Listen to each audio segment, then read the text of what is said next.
ಎಲ್ರಿಗೂ ನಮಸ್ತೆ, welcome back to my channel. ಎಲ್ಲರೂ ಹೇಗಿದ್ದೀರಾ? ನಾವು ಕೂಡ ತುಂಬ ಚೆನ್ನಾಗಿದ್ದೀವಿ. ನಾವು ಎಲ್ಲ ಹೊರಟಿದ್ದೀವಿ ಅಂದರೆ ಬೆಳಗ್ಗೆನೇ ಎದ್ದು ಪಟ್ ಅಂತ ಮನೆ ಕೆಲಸ ಎಲ್ಲ ಮುಗಿಸಿ ಮಕ್ಳಿಗೂ ಸ್ನಾನ ಮಾಡಿಸಿ ನಾನು ಸ್ನಾನ ಮಾಡಿ ರೆಡಿಯಾಗಿ ದೇವ್ರ ದೀಪ ಎಲ್ಲ ಹಚ್ಚಿ ದೇವಸ್ಥಾನಕ್ಕೆ ಹೋಗ್ತೀವಿ ಅಂತ ಹೇಳಿದ್ನಲ್ಲ, ಅದಕ್ಕೋಸ್ಕರ ರೆಡಿಯಾಗಿ ಹೊರಟಿದ್ವಿ. ಬಟ್ ಸ್ಟಿಲ್ ಆದರೂ 10:30 11 o'clock ಆಗೇ ಹೋಯಿತು. ಎಷ್ಟು ಬೇಗ ಎದ್ದೇಳಕ್ಕೆ ಟ್ರೈ ಮಾಡಿದ್ರು ಆಗೋದಿಲ್ಲ. ಒಂದೊಂದ್ಸಲ ಎಲ್ಲಾದರೂ ಆಚೆ ಹೋಗಬೇಕು ಅಂದಾಗಲೇ ಲೇಟಾಗಿ ಎದ್ದೇಳ್ತೀವಿ. ಏನೂ ಕೆಲಸ ಇಲ್ಲ ಅಂದಾಗ ಒಂದೊಂದ್ಸಲ ಬೇಗ ಎದ್ದೇಳ್ತೀವಿ. ಇದು ಕಾಮನ್ ಅನಿಸುತ್ತೆ. ನಮ್ಮ ಮನೆಯವರು ಬೈತಾಯಿದ್ರು, ಟೈಮ್ ಆಯಿತು, ಬಿಸಿಲು, ಹೋಗೋಣ, ಟೈಮ್ ಆಗುತ್ತೆ, ಬೇಗ ರೆಡಿ ಆಗು ಅಂದ್ಬಿಟ್ಟು. ನನಗಂತೂ ಮಕ್ಕಳು ಇಟ್ಕೊಂಡು ಸ್ವಲ್ಪ ಕಷ್ಟನೇ. ಒಬ್ಬ ಒಂದು ಕಡೆ ಹೋದರೆ ಇನ್ನೊಂದು ಮಗು ಒಂದು ಕಡೆ ಹೋಗುತ್ತೆ. ಅವ್ರನ್ನಿಬ್ಬರನ್ನು ಎಳ್ಕೊಂಡು ನಾನೆಲ್ಲ ಕೆಲಸ ಮಾಡೋಷ್ಟಕ್ಕೆ ಟೈಮೇ ಆಗೋಯ್ತು. ಅಲ್ಲಿಂದ ನಮ್ಮ ಅಕ್ಕರನ್ನು ಕೂಡ ಪಿಕಪ್ ಮಾಡ್ಕೊಂಡು ಹೋದ್ವಿ ದೇವಸ್ಥಾನಕ್ಕೆ, ಯಡಿಯೂರಿಗೆ. ಏನಪ್ಪ ಅಂದರೆ ನಾನಲ್ಲೇನು ಲಾಗ್ ಮಾಡ್ಕೊಳ್ಳಿಲ್ಲ. ಸ್ವಲ್ಪ ಬಿಸಿಲಿರೋದ್ರಿಂದ ಮಕ್ಕಳನ್ನ ಇಟ್ಕೊಳ್ಳೋದೇ ಆಗುತ್ತೆ, ಲಾಗ್ ಎಲ್ಲಿ ಮಾಡೋಕ್ಕಾಗುತ್ತೆ ಅಂದ್ಬಿಟ್ಟು ನನಗೆ ಎಷ್ಟಾಗುತ್ತೆ ನಾನು ಯಾವಾಗ ಫ್ರೀ ಇರ್ತೀನಿ ಯಾವಾಗ ಲಾಗ್ ಮಾಡೋಕ್ಕೆ ಟ್ರೈ ಮಾಡ್ತೀನಿ. ಬಟ್ ಎಲ್ಲರೂ ಬಂದಿದ್ದರು ಅಕ್ಕರೆಲ್ಲನೂ, ಆದರೂ ಲಾಗ್ ಮಾಡ್ಕೊಳ್ಳಿಲ್ಲ. ನಾನು ಸ್ವಲ್ಪ ಬ್ಯುಸಿ ಆಗಿಬಿಟ್ಟಿದ್ದೆ. ಎಲ್ಲರೂ ಹೋಗಿದ್ದೆ ಲೇಟು, ಮತ್ತು ಇನ್ನು ನಾನು ಲಾಗಿಗೆ ಈಗ ಅಂದರೆ ಬೈತಾರೆ ಅಂದ್ಬಿಟ್ಟು ಸುಮ್ಮನೆ ಆಗಿಬಿಟ್ಟೆ. ಅಲ್ಲಿಂದ ರಿಟರ್ನ್ ಬರ್ಬೇಕಾದ್ರೆ ಈ ಥರ ಪಿಕಾಕ್ ಎಲ್ಲ ಕಾಣಿಸ್ತಾಯಿತ್ತು, ಅದಕ್ಕೆ ಒಂದು ಕ್ಲಿಪ್ಪಿಂಗ್ ತಗೊಂಡೆ ಅಷ್ಟೇ. ಅಲ್ಲಿಂದ ರಿಟರ್ನ್ ಬಂದ್ವಿ. ನಾನು ನೆಕ್ಸ್ಟ್ ಡೇಗೆ ಮಕ್ಕಳಿಗೆ ವ್ಯಾಕ್ಸಿನೇಷನ್ ಹಾಕಿಸ್ಬೇಕಿತ್ತು, 1.5 ವರ್ಷದ್ದು. ನನಗಂತೂ ತುಂಬ ಬೇಜಾರೇ ಆಗುತ್ತೆ ಒಂದೊಂದು ಸಲ. ಇಬ್ಬರು ಒಬ್ಬ ಸುಮ್ಮನೆ ಇರ್ತಾನೆ, ಒಬ್ಬ ಬಡ್ಕೊಂಬಿಟ್ಟ. ನನಗಂತೂ ಅಳೋನೇ ಬಂತು.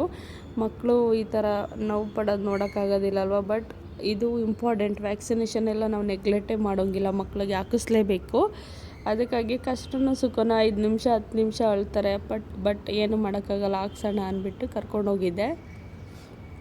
ಆಲ್ರೆಡಿ 15 days ಡಿಲೇ ಆಗಿತ್ತು, ಬಟ್ ಸ್ಟಿಲ್ ಹಾಕಿಸ್ಲೇಬೇಕಲ್ವ. ಅವ್ರಿಗೆ ಜ್ವರ ಬಂದಿತ್ತು ಅಂದ್ಬಿಟ್ಟು ಹಾಕ್ಸಿರ್ಲಿಲ್ಲ. ಹಾಗಾಗಿ ಏನಾಗ್ತೀನಿ ನನ್ನ ಬರೀ ನಿಮ್ಮಮ್ಮ ನನ್ನ ಹಂಗೆ ಬಿಟ್ಟವ್ರೆ ಇಲ್ಲ ಬರೀ ಜಾನಿ ಸ್ವಲ್ಪ ನಂಬರ್ 1 ನಿಮ್ಮಮ್ಮ ನಾನು ಬಿಟ್ಟ ನೋಡಿಲಿ ಬರೀ ಇಲ್ಲಿ ಇವನು ನಗ್ತಾಳೆ. ಏನ್ ಮಾಡ್ತಾರ ಬರೀ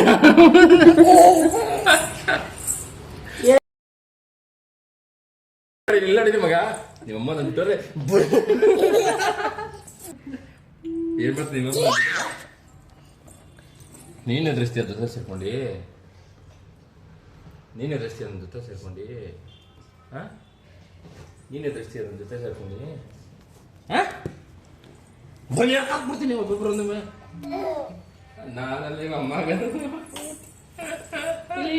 ಹಾಯ್ ಮಾಡು ಹಾಯ್ ಮಾಡು ಹಾಯ್ ಮಾಡು.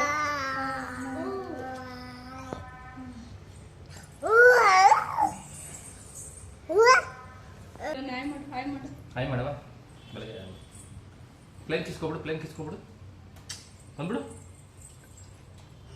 ಇಲ್ಲಿ ನಾನು ವಾಯ್ಸ್ ಓವರ್ ಕೊಟ್ಟಿರಲಿಲ್ಲ, ಹಾಗೆ ರಾನೇ ಅಪ್ಲೋಡ್ ಮಾಡ್ತಾಯಿದ್ದೀನಿ. ಏನಪ್ಪ ಅಂದರೆ ಸುಮ್ಮನೆ ಹಾಗೆ ಮಾತಾಡಬೇಕಾದ್ರೆ ನಮ್ಮ ಮನೆಯವರು ನನ್ನ ಜೊತೆ ನಾನು ಏನಾದರೂ ನಿನ್ನ ಬಿಟ್ಟು ಹೋದರೆ ಸುಮ್ಮನೆ ಬಿಡ್ತೀಯ, ಬಲಿ ಹಾಕ್ಬಿಡ್ತೀಯ ಅಂತ ರೇಗಿಸ್ತಾಯಿದ್ರು. ಮಕ್ಳಿಗೂ ಹೇಳ್ಕೊಂಡು ನಗ್ತಾಯಿದ್ರು. ದೋಸೆ ಮಾಡಿಕೊಟ್ಟಿದ್ದೆ ಬೆಳಗ್ಗೆ ಟಿಫನ್ಗೆ, ಹಾಗೆ ತಿನ್ಕೊಂಡು ಕೂತ್ಕೊಂಡು ಇಬ್ಬರು ಮಾತಾಡ್ತಾಯಿದ್ವಿ. ಮಕ್ಳಿಗೂ ಕೂಡ ಅವರೇ ತಿನ್ನಿಸ್ತಾಯಿದ್ರು. ಆವಾಗವಾಗ ಈ ಥರ ಫ್ರೀ ಮಾಡ್ಕೊಂಡು ಗಂಡ ಹೆಂಡ್ತಿ ಇಬ್ಬರೂ ಒಂದು 5 ನಿಮಿಷ 10 ನಿಮಿಷ ಅವ್ರಿಗೆ ಆದವರು ಟೈಮ್ ಕೊಟ್ಟರೆ ಒಂಥರ ಖುಷಿನೂ ಇರುತ್ತೆ. ಮನಸ್ತಾಪಗಳು ಏನೇ ಇದ್ರೂ ಸರಿ ಮಾಡ್ಕೋಬೋದು. ಅಫ್ಕೋರ್ಸ್ ಏನೂ ಬರೋದಿಲ್ಲ, ಕೆಲವೊಂದು ಸಲ ಬಂದೇ ಬರುತ್ತೆ, ಬರೋದಿಲ್ಲ. ಗಂಡ ಹೆಂಡ್ತಿ ಮಧ್ಯೆ ಏನೂ ಇರೋದೇ ಇಲ್ಲ ಅಂತ ಹೇಳಲಿಕ್ಕಾಗಲ್ಲ. ನಾನಂತೂ ಅವಾಗ ಏನಾದ್ರು ಮನಸ್ತಾಪಗಳು ಬಂದರೆ ಅಥವಾ ಏನಾದರೂ ಬೇಜಾರಾಗ್ತಿದ್ರೆ ಕೂತ್ಕೊಂಡು ಮಾತಾಡೋಣ ಅಂತ ಕರಿತೀನಿ. ಮಕ್ಕಳು ಕೂಡ ಎಂಜಾಯ್ ಮಾಡ್ತಾಯಿದ್ರು ನಮ್ಮ ಮನೆಯವ್ರು ರೇಗಿಸೋದಕ್ಕೆ. ಈ ಥರ ಮಕ್ಕಳು ಇದ್ದಾಗ ಅವರು ನಗ್ತಾಯಿದ್ರೆ ನೋಡೋಕ್ಕೆ ಎಷ್ಟು ಚೆನ್ನಾಗಿರುತ್ತೆ ಅಲ್ವಾ. ಈ ಲಾಗ್ನ ನಾನು ನೆಕ್ಸ್ಟ್ ಡೇಗೆ ಕಂಟಿನ್ಯೂ ಮಾಡಿದೆ. ಅವಾಗವಾಗ ಏನಾದರೂ ಕ್ಲಿಪ್ಪಿಂಗ್ ತಗೊಂಡಿದ್ರೆ ಆ್ಯಡ್ ಮಾಡಿದ್ದೀನಿ ಅಷ್ಟೇ. ಇದು ಕಂಟಿನ್ಯೂಸ್ ಲಾಗ್ ಏನಲ್ಲ, 1 ವೀಕ್ಲಿ ಪೂರ್ತಿದು ಲಾಗ್ ಅಪ್ಲೋಡ್ ಮಾಡ್ತಿರೋದು. ನಮ್ಮಮ್ಮನ ಕರ್ಕೊಂಡಿದ್ದು ನಾನು ರಾಜಾಜಿನಗರಕ್ಕೆ ಹೋಗಿದ್ದೆ. RJR ಕ್ಲಿನಿಕ್ ಅಂತ ಹರ್ಬಲ್ ಹಾಸ್ಪಿಟಲು. ಇದನ್ನು ನಾನು ಟಿ ವಿಲಿ ನೋಡಿದ್ದು. ನಮ್ಮಮ್ಮ ಎಷ್ಟು ಹೇಳಿದ್ರು ಕೇಳ್ತಾ ಇರಲಿಲ್ಲ, ಕರ್ಕೊಂಡೋಗು ಅಂದ್ಬಿಟ್ಟು. ಪಾಪ ಅವ್ರಿಗೆ ವೀಸಿಂಗ್ ಪ್ರಾಬ್ಲಮ್ ಇದೆ, ಎಲ್ಲ ಕಡೆ ತೋರಿಸಿದ್ದೀವಿ, ಎಲ್ಲೂ ಹುಷಾರಾಗ್ತಿಲ್ಲ. ಹಾಗಾಗಿ ಇದು ಒಂದು ಸಲ ಟ್ರೈ ಮಾಡೋಣ ಅಂದ್ಬಿಟ್ಟು ಕರ್ಕೊಂಡು ಹೋದೆ. ರಾಜಾಜಿನಗರದಲ್ಲಿ ಅಡ್ರೆಸ್ಸ ಲೊಕೇಶನ್ ಹಾಕ್ಕೊಂಡು ಗಾಡೀಲಿ ಕರ್ಕೊಂಡು ಹೋಗಿದ್ದೆ. 1st ಫ್ಲೋರಲ್ಲಿ ಅಂತ ಹೇಳಿದ್ರು. ಡಾಕ್ಟ್ರು ಕೂಡ ಇದ್ದರು. ಬಟ್ ತುಂಬ ಕಾಸ್ಟ್ಲಿ, ಏನಾಗುತ್ತೋ ಗೊತ್ತಿಲ್ಲ ರಿಸಲ್ಟು. ಮೆಡಿಷನ್ ಎಲ್ಲ ಬಂದಿದ್ದೀವಿ. ತೋರಿಸ್ದೆ ನಮ್ಮಮ್ಮನ ಕರ್ಕೊಂಡು ಹೋಗ್ಬಿಟ್ಟು, ಅಲ್ಲೊಬ್ಬರು ಲೇಡಿ ಡಾಕ್ಟ್ರ್ ಇದ್ದರು, ಅವರೇ ಕೊಡ್ತಾರೆ ಎಲ್ಲ ಮೆಡಿಷನ್ಸೂ.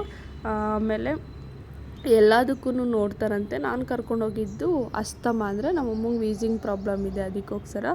ಫುಲ್ ಕ್ರೌಡ್ ಇತ್ತು, ಜನಗಳು ಕೂಡ ಬರ್ತಾಯಿದ್ರು ಹೋಗ್ತಾಯಿದ್ರು, ಅಷ್ಟು ಜನ ಇದ್ದರು. ನೋಡೋಣ ಏನಾದರೂ ರಿಸಲ್ಟ್ ಬರುತ್ತಾ ಅಂದ್ಬಿಟ್ಟು, ಒಂದ್ಸಲಿ ತೋರಿಸೋದ್ರಲ್ಲಿ ಏನು ತಪ್ಪಿಲ್ಲ ಅಂದ್ಬಿಟ್ಟು ಕರ್ಕೊಂಡೋದೆ. ಚೆನ್ನಾಗಿ ನೋಡಿದ್ರು ಸ್ವಲ್ಪ. ಇನ್ನೊಂದೇನು ಅಂದರೆ ಮೆಡಿಷನ್ ಅಂತೂ ತುಂಬ ಕಾಸ್ಟ್ಲಿ, 7,000 8,000ವರೆಗೂ ಆಗುತ್ತೆ. ಬಟ್ ಅರ್ಬಲ್ ಅಂದರೆ ಇರುತ್ತೆ ಕಾಸ್ಟ್ಲಿ, ಬಟ್ ನೋಡಬೇಕು ಯಾವ ಥರ ರಿಸಲ್ಟ್ ಸಿಗುತ್ತೆ ಅಂದ್ಬಿಟ್ಟು. ಅಲ್ಲಿಂದ ಬಂದ್ವಿ ನಾವು. ನೋಡಿ ನನ್ನ ಮಕ್ಕಳು ನೈಟು ನನ್ನ ಜೊತೆ ಹೆಂಗೆ ಆಟಾಡ್ತಾಯಿದ್ದಾರೆ. ಈ ಥರ ಆಟಾಡಿಸು ಅಂತ ಹಿಂಸೆ ಕೊಡ್ತಾರೆ. ಬಟ್ ಮಕ್ಕಳನ್ನ ಆಟಾಡಿಸ್ಬೇಕಲ್ವ, ಯಾವಾಗಲೂ ನಮ್ಮ ಕೆಲಸನೇ ಮಾಡ್ಕೊಂಡಿದ್ರೆ ಆಗೋದಿಲ್ಲ ಅಂದ್ಬಿಟ್ಟು ಅವ್ರನ್ನೂ ಒಂದು 5 ನಿಮಿಷ 10 ನಿಮಿಷ ಆಟಾಡಿಸ್ಬಿಟ್ಟು ನಾವು ಮಲ್ಕೊಂಡ್ವಿ ಊಟ ಮಾಡಿಬಿಟ್ಟು. ಈ ಲಾಗ್ನ ಇಲ್ಲಿಗೆ ಎಂಡ್ ಮಾಡ್ತಾಯಿದ್ದೀನಿ. ಯಾರಾದರೂ ಸಬ್ಸ್ಕ್ರೈಬ್ ಮಾಡ್ಕೊಂಡಿಲ್ಲ ಅಂದರೆ ಸಬ್ಸ್ಕ್ರೈಬ್ ಮಾಡ್ಕೊಳ್ಳಿ, ಲೈಕ್ ಮಾಡಿ, ಶೇರ್ ಮಾಡಿ, ಕಮೆಂಟ್ ಮಾಡಿ. Thank you for watching. ಇದೇ ಥರ ಸಪೋರ್ಟ್ ಮಾಡ್ತಾಯಿರಿ. Please subscribe, like